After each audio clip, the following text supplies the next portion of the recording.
सगळ्यात आनंदाची बातमी, आता मुंबईचं 11 फेब्रुवारीपासून ग्राउंड चालू होतं हे सगळ्यांनाच माहिती आहे. पण मुंबईचं सुरू होतं मला बाकीच्या जिल्ह्याचं पण होणार आहे. पण ह्याच्यामध्ये काय होणार माहिती आहे का? आता भरपूर मुलांचे डोक्यांचे माइंडसेट पूर्ण चेंज होऊन जाणार, की आता नक्की काय करायचं? काही जण ओव्हर ट्रेनिंग सुरू करतील, काही जण म्हणते आता जरा थांबू आणि नंतर रेस्ट करून आपण सुरुवात करू. तर मित्रांनो व्हिडिओ एवढा जबरदस्त 2-3 मिनिटाचाच करतो, पण हे अशी जेन्युइन माहिती देतो तुम्हाला, की 2 मार्क आपले स्टँड बाय राहिलेच पाहिजे. 2 मार्क कमी नाही का जास्त नाही. आपले तेवढे आपल्याला मार्क मिळवायचे मित्रांनो. नमस्कार मित्रांनो, मी महेश आवळे आणि ह्या व्हिडिओमध्ये तुमचं स्वागत करतो, कारण की हा व्हिडिओ एवढा महत्त्वाचा आहे ना, की तुम्हाला जबरदस्त माहिती द्या. पहिली चूक काय करतात मुलं, आता ग्राउंड जवळ आलंय, आता मी आराम करतो आणि नंतर मग प्रॅक्टिसला सुरुवात करतो. आणि दुसरा माइंडसेट काय असतो, की आता ट्रेनिंग जास्त करतो आणि मस्त मजबूत बनतो. मी हे व्हिडिओ दुसऱ्या आताला रिसेंटली मी एक व्हिडिओ बनवला होता.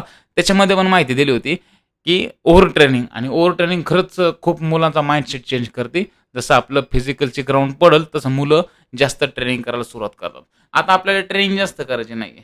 तुमचा जो वर्कआउट असेल तो अर्धा करायचा. हे पण मी मागच्या व्हिडिओमध्ये सांगितलं होतं आणि आता पण तेच सांगतो, कारण ही खूप महत्त्वाची आहे. जास्त केल्याने जास्त मार्क वाढत नाही. 100 मीटरच्या 1-2च रेपिटेशन 90% इफर्टने मारायच्या. जो वर्कआउट असेल ना तो पूर्ण इफर्ट लावायचा. शेवटच्या रेपिटेशनला पूर्ण इफर्ट लावायचा.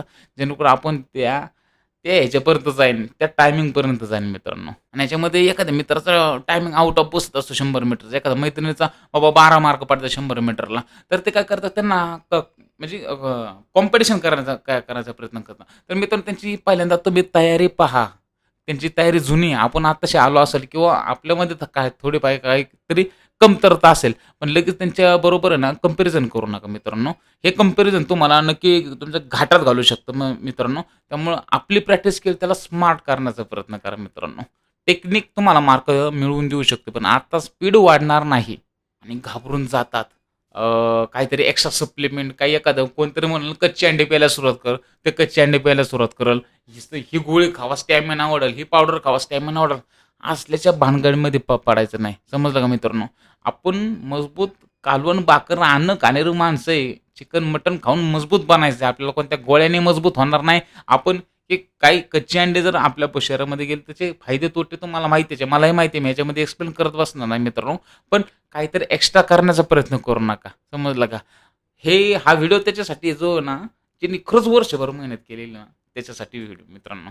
आता 11 फेब्रुवारीपर्यंत आपल्याला काय करायचं? आता मुंबईचं ग्राउंड आहे 2 महिने तर चालणार. 50 ते 60 दिवस तर हे ग्राउंड चालणार. आता ह्याच्यामध्ये मुलांचं वेगळ्या ठिकाणी ग्राउंड होणार आहे आणि मुलींचं वेगळ्या ठिकाणी ग्राउंड होणार. त्यामुळं 50 ते 60 दिवस लागतील की कमी लागतील हा अंदाज आपण काही सांगू शकत नाही. पण तोपर्यंत आपल्याला काय करायचं, मी तुम्हाला सांगितलं वर्कआउट कमी करायचा. आपला डाएट आहे तो आपला प्रॉपर चालू ठेवायचा आहे.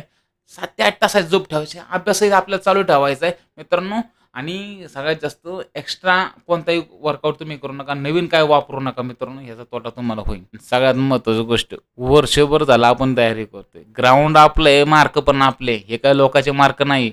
आपल्याला जे मार्क इथं पडतात तेच तिथं पडणार. कोणताही चमत्कार होणार नाही किंवा चमत्कार मार्क वाढण्याचा नाही, पण मार्क कमी होण्याचा नक्की होऊ शकतो. ग्राउंडच्या दिवशी तुम्ही हे चूक अजिबात करू नका. जास्त वॉर्मअप करू नका मित्रांनो. रात्रीचं जास्त प्रमाणामध्ये जेवू नका.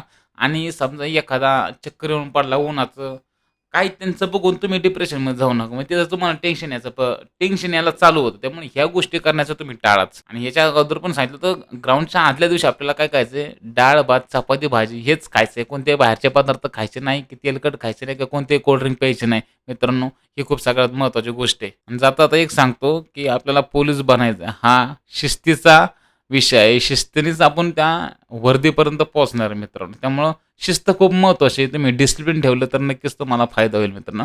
व्हिडिओ कसा वाटला नक्की कॉमेंट बॉक्समध्ये सांगा. आणि अजून तुम्हाला आता या भरतीपर्यंत कोणते व्हिडिओ तुम्हाला उपयोगी पाहिजे, म्हणजे तुम्हाला ह्याच्याबद्दल माहिती नाही, त्याच्याबद्दल माहिती नाही, सर मला ह्याच्याबद्दल माहिती सांगा. हा व्हिडिओ बनवता मित्रांनो, तो व्हिडिओ मी 100% लगेच बनवणार मित्रांनो. कारण की मी तुमच्यासाठी जे तुम्हाला चांगली माहिती देण्याचा प्रयत्न करणार. जय महाराष्ट्र.